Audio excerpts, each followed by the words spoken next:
I stumbled into the field of drones and military drone use almost by accident. I was teaching at the Air Force College when I was asked to write an article on the Reaper crew members. One of the most interesting things for me was interviewing Reaper pilots who had dropped bombs from conventional aircraft, and then later they had dropped bombs or fired laser-guided missiles from the Reaper.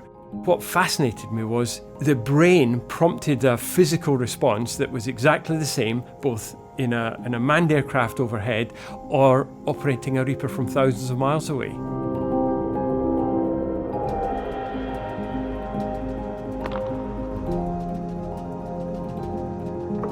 I have a long history with the Royal Air Force, which started during university, and I left to become a chaplain. I retrained and went back quite a few years later. So from 2007 to 2008, I served as a Royal Air Force chaplain.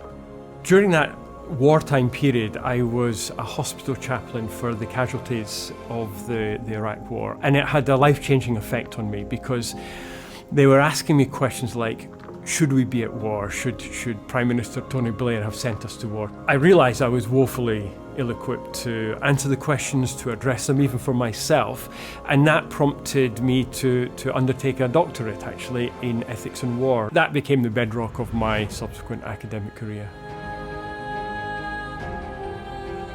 For many years, drones have been controversial both in public life and the way they've been represented in the media. And when I was asked to write about Reaper, the brief I was given was, can you write something about the ethics of it? Is it fair? Because the crew members can be thousands of miles away from the actual aircraft. When they're dropping bombs or firing missiles, there's no chance that the crews can be attacked because they're on other continents even.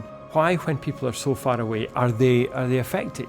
And I came up with the phrase, the distance paradox. Despite being physically far away, and can be thousands of miles, visually, emotionally, psychologically, especially with high definition cameras and screens, they have a very intimate view of, for example, a body. They watch in intimate detail what happens to that body.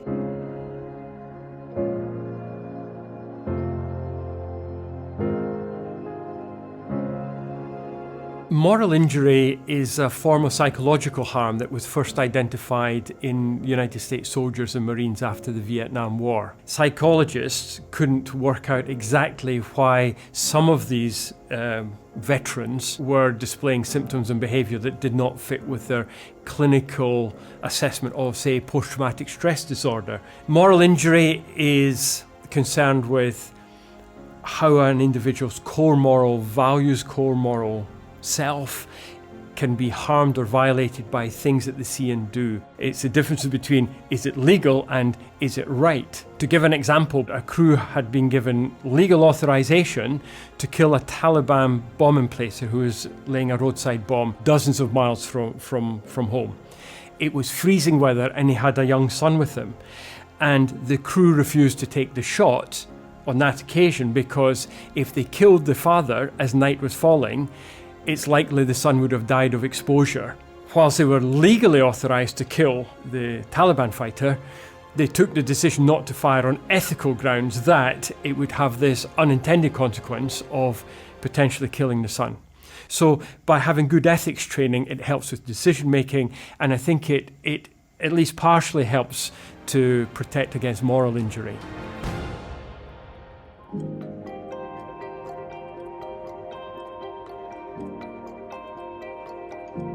I believe my work's had impact in a number of ways. After I made my parliamentary submission in 2017, by 2018 I was invited by the Royal Air Force to go back to both squadrons to help introduce this ethics education. And people have told me since that it really helped them with their decision making, and for some how to live with some of the things they've seen and the powerlessness that they felt. So it hasn't changed the world, but if it's made a small difference to a number of people in this crucial role, then that's really important to me.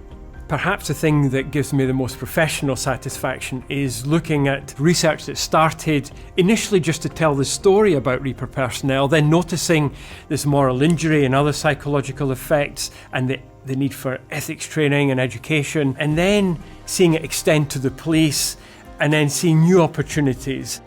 And that's what makes me passionate about it, because there are so many others in fields where they're affected psychologically, emotionally, and in other ways.